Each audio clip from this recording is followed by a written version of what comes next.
माझ्या ओबीसीच्या आरक्षणाच्या संरक्षणासाठी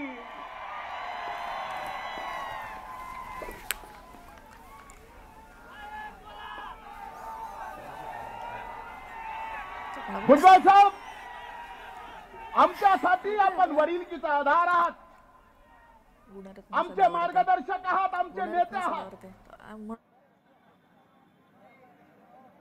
तुम्ही खंत व्यक्त केली की स्वर्गीय मुंडे साहेब जर आज हयात असते तर ही वेळ आली नसती. स्वर्गीय मुंडे साहेबांची बरोबरी जबाबदारी कोणी घेऊ शकत नाही, पण ओबीसीच्या न्यायी हक्कासाठी आपण हयात घातली. आपला कार्यकर्ता इथं आज या सभेला संबोधित करतोय, आपल्या सोबत आहे, आपण आपले नेते. कधी कधी मला काही गोष्टीची कमाल वाटते. मला काल रात्री 2 वाजून काही मिनिट झाले असते, आता सगळीकडेच मित्र आहेत, फोन केला, म्हणले बीडला एल्गार सभेला तुम्ही येणार आहात का, तुमचं कसं आहे. म्हणलं का विचारतोय. नाही म्हणले जरा सभेत आम्हाला काहीतरी.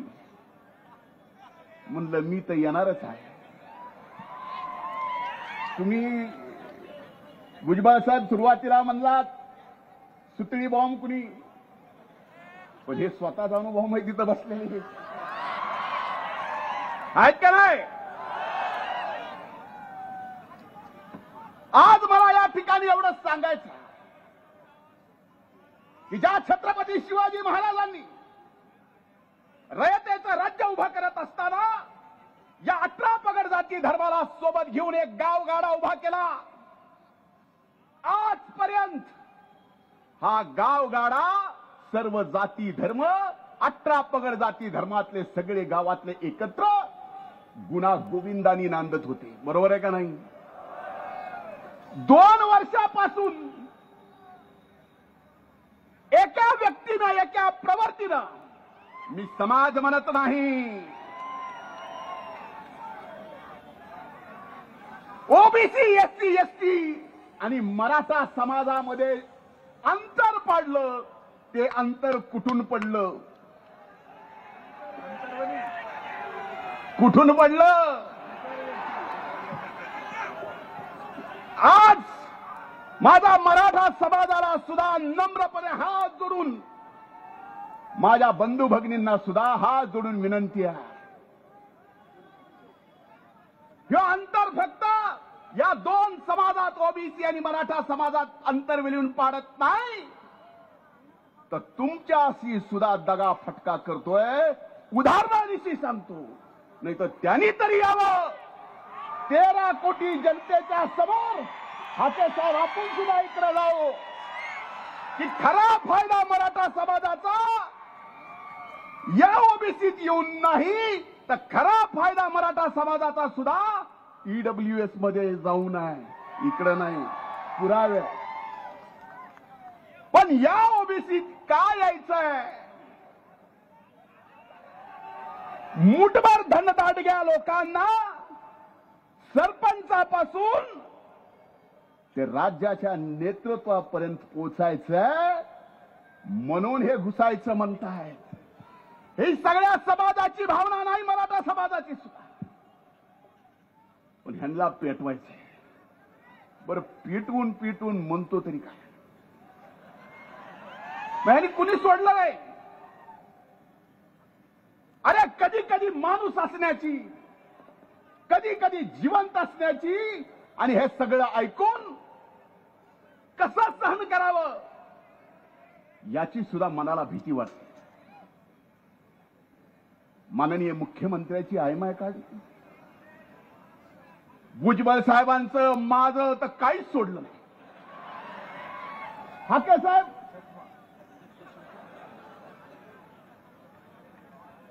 मला तर कधीपासून पाडितोच म्हणतो, पाडितोच म्हणतो.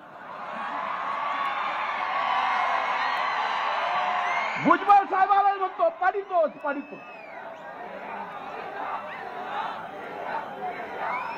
अरे 1,42,000 मतांनी आलो, पाडितो म्हणून हे बोलणार नव्हतं.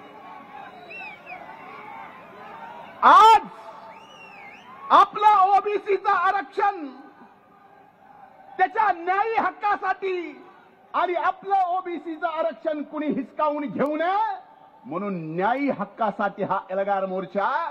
याच्यात आपलं आरक्षण तर आपल्याला हक्काचं कुणाला हिसकावू देऊ द्यायचंच नाही. आणि या महाराष्ट्रात पुन्हा छत्रपती शिवाजी महाराजाचा स्वराज्यात उभा केलेला गावगाडा सुद्धा आपल्याला व्यवस्थित चालवायचा आहे. ही सुद्धा जबाबदारी आपण सर्वांनी घेतली पाहिजे. माणसात माणूस ठेवला नाही हो. मायच्यान सांगतो, लोकसभेच्या अगोदर काही ग्रामपंचायतीच्या निवडणुका झाल्या. नीट ऐका, आपल्याच बीड जिल्ह्यातलं गाव आहे, गावाचं नाव घेत नाही. ग्रामपंचायतीच्या निवडणुका लागल्या. काही सख्खे दोन भाऊ ह्याने किती येडे केले होते माणसं बघा साहेब. सख्खे दोन भाऊ दोघांनी पॅनल उभा केला एकमेकाच्या विरोधात. एका भावाचा पॅनल निवडून आला, दुसऱ्याचा पडला. सत्ता पक्षात असलेला पंचायत समितीचा काही निधी पंचायत समितीच्या सदस्याकडून त्यानं एका भावाने निवडून आलेल्या ग्रामपंचायतीच्या विकासासाठी नेला. आणि त्याचा सख्खा भाऊ म्हणतोय, तू त्याला कसं आणलंस, तू एका मायबापाचा आहेस का? इतका विष पेरावा, एवढा विष पेरलेला या छत्रपती शिवाजी महाराजांच्या महाराष्ट्राला, या पुरोगामी महाराष्ट्राला, या शाहू फुले आंबेडकरांच्या महाराष्ट्राला परवडणारा आहे का? अरे आपलं आरक्षण हक्काचं कोण कसं नेतंय ते बघू. अपने पास अपनी ताकद भुजबळ साहेब आहेत. आणि आपण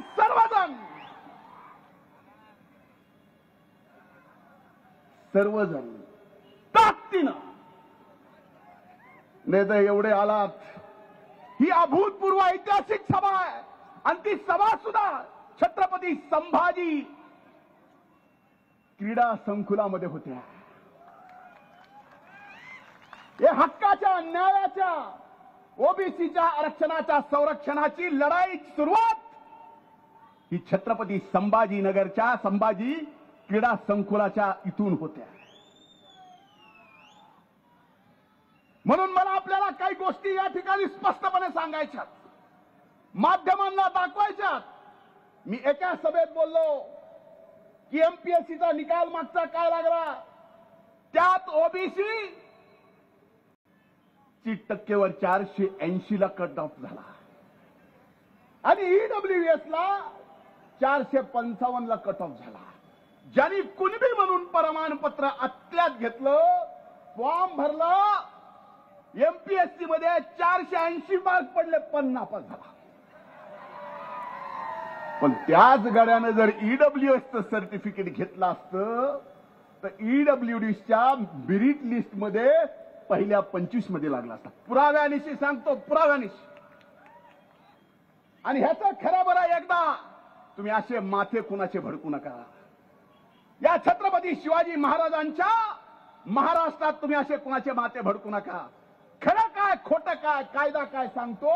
आणि मराठा समाजाच्या आमच्या गरीब बंधू भगिनींना खऱ्या अर्थानं फायदा कशाचा होतोय हेच आम्ही बोलतोय, हेच सर्वजण बोलतायत. पण ओबीसीत येऊन नाही. आता आम्ही काही बोललो की तो बोलणारच. रोज सकाळी 9 वाजता. आत्ता एक निकाल माझ्या हाती आलाय. भुजबळ साहेब, आणि हा सगळ्या देशाचा निकाल आहे.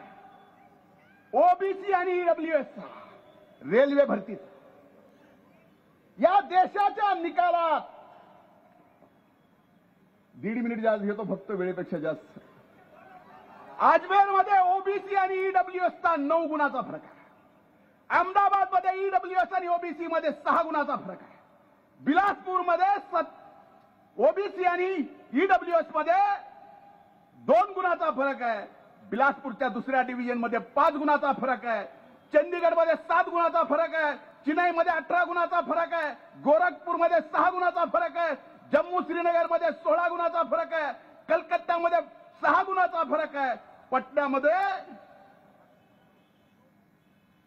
1% फरक आहे. रांचीमध्ये 12 गुणाचा फरक आहे आणि शिलिगुरीमध्ये 5 गुणाचा फरक आहे. हा ईडब्ल्यूएस मध्ये आणि ओबीसीतला फरक सांगतो. मग मला सांगा, खरंच जर मराठा समाजातल्या गरीबातल्या गरीब शिक्षणासाठी आणि नोकरीसाठी फायदा करायचा असेल तर ईडब्ल्यूएस शिवाय दुसरा पर्याय नाही. हे समाजानं सुद्धा लक्षात घ्यावं. कशाला त्या बिनडोकाच्या काय काय कारण आहे का? भाई आमचं तर काय घरदार काढलं, आय माय बहीण काय ठेवलं नाही. इंग्रजापर्यंत माझा तर म्हणला माझा डोळा काढला. माझा डोळा शाबूत आहे पण ऑपरेशन झाल्यामुळे जास्त फडफडत आहे. हे आणखीन जास्त फडफडू नये बाबा म्हणून चष्मा घातला. आता माझ्या चष्म्याची सुद्धा अडचण आहे. तो म्हणतो परळीचा चष्मेवाला आवडलाय तर घेऊन जा.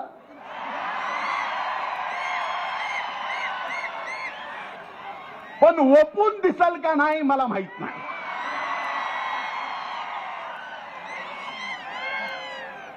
ओपून दिसायला पाहिजे ना. ओपून म्हणजे आपल्याला कळालं ना आपली भाषा. मग त्यांना जगताला वाचत असल की आपणच लय वाचाळे समजायचं कारण नाही.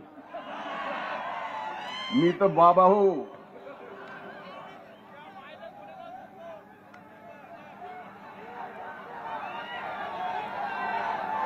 म्हणून आज ही एल्गार सभेची लढाई, ही लढाई कुणाला विरोध करायचा नाही.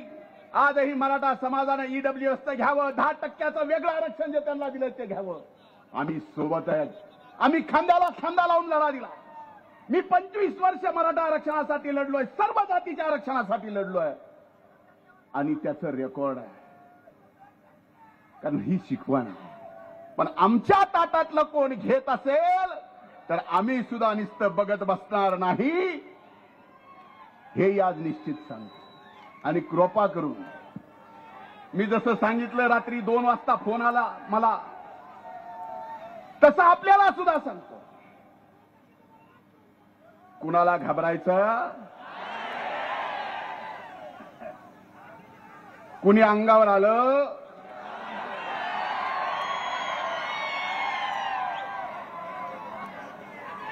म्हणजे पडळकर साहेब, हाके साहेब किती डोकेबाज माणूस म्हणायचा. दसऱ्याचा मेळावा संपला रे संपला की ते म्हणले धनगराचं आरक्षण 94 ला जे भटक्यात दिले काढून टाका. 94चा GR रद्द करा. ह्याला GR तरी कळत असेल. मी धनगराचा काढा म्हणला, पुन्हा बाजाराचा बी काढा 2%. अरे काय काढा, अरे द्यायचं सांगा, न्यायानं हक्काचं मागायचं सांगा. हा छत्रपती शिवाजी महाराजांचा महाराष्ट्राचं आहे. काही बोलून जमणार नाही. काही दिवस माणसं तुम्ही एडे करताल पण खऱ्याला खरं आणि खोट्याला खोटं आज ना उद्या हे कळणार आहे. त्यामुळे आज व्यासपीठावर उपस्थित आम्ही सगळेजण या छत्रपती संभाजी क्रीडा संकुलावर शपथ घेतोय. तुम्ही घ्या. आपसातले तंटे बाजूला ठेवा. आता येणाऱ्या नगरपंचायत, नगरपालिका, जिल्हा परिषद, पंचायत समितीच्या निवडणुका आहेत. मी स्टेजवर बघतोय इतर आरक्षणाच्या वेळी अनेक लोकप्रतिनिधी समर्थन देण्यासाठी स्टेजवर येतात. पण बीड जिल्ह्यातला लोकप्रतिनिधी ज्यांनी आम्हीच मतं देऊन निवडून आणलो, आम्हीच का त्या ओबीसीचा आज हित वाटत नाही. म्हणून एक लक्षात घ्या, उद्या पंचायत समिती जिल्हा परिषदेच्या निवडणुकीला आपसातच हाबूक ठुकीत बसताल. तसं करू नका. मनोहर धांडे सर म्हणले, तुम्हीच बोलला.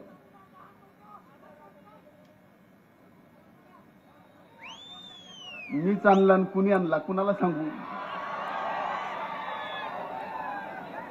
आता काही जण उरावर घ्यायची सवय लागलेली असले घेतलं काय करू. उगाच नाही घेतले, पक्षनिष्ठेसाठी घेतले. उगाच नाही, पक्षनिष्ठेसाठी घेतले. पण एकच सांगतो, आजच्या या सभेतून आपल्या आपल्या गावाला जाताना, आपल्या गावात जाताना आपल्याला तो गावगाडा सुद्धा सांभाळायचा आहे. आपल्याला कुणाचा समाजाचा द्वेष नाही करायचा. आपला द्वेष, आपला राग, आपला संताप एक व्यक्ती आणि एक प्रवृत्तीला आहे, बाकी कुणाला नाही. आणि येणाऱ्या जिल्हा परिषद पंचायत समितीत दाखवून देऊ. बरोबर आहे का नाही. आणि माझी विनंती आहे साहेब, आपण मंत्रिमंडळात आहात. पडळकर साहेब, मी, पंकज भाऊ, मनोज भैया, आम्ही विधिमंडळात आहोत. पण मंत्रिमंडळात एक गोष्ट निश्चित केली पाहिजे की आपण जी मागणी केली आहे, सुरुवात बिडून झाली आहे उभ्या महाराष्ट्रात. आता या केंद्र सरकारनं तर जातनिहाय गणना करायचा निर्णय घेतलाय. पण करत असताना महाराष्ट्रानं त्याच्या अगोदर राज्याला सुद्धा करता येतो. तो अगोदर महाराष्ट्रानं सुद्धा लवकरात लवकर एकदा हिशोबच करून टाकावा. हे एवढा, ते तेवढा, ते तेवढा, ते तेवढा. पुन्हा भांडण नको. आणि भांडणं लावणारा तर मुळीच नको. म्हणून माझी आपल्याला हात जोडून कळकळीची विनंती आहे. अनेक जण मराठा आरक्षणाच्या साठी स्वतःच जीव दिला. त्याला शासनाने मदत केली, नोकरी दिली. या ओबीसीच्या आरक्षणाचं संरक्षण व्हावं म्हणून अनेक जणांनी या ठिकाणी स्वतःच्या जीवाचं बलिदान दिलं. त्या बलिदानाला मोल नाही. पण भुजबळ साहेब, आपण आमचे नेते आहात. आपल्याला सरकारला सांगावं लागेल की ओबीसीच्या आरक्षणासाठी ज्यांनी आपल्या जीवाचं बलिदान दिलं, आत्महत्या केली, त्यांना सुद्धा 25 लाख रुपयाची मदत आणि नोकरी शासनानं दिली पाहिजे. म्हणून आज आपण सर्वजण एक झालात. आपल्या एल्गार मागच्या पोस्टरवर एक फोटो आहे.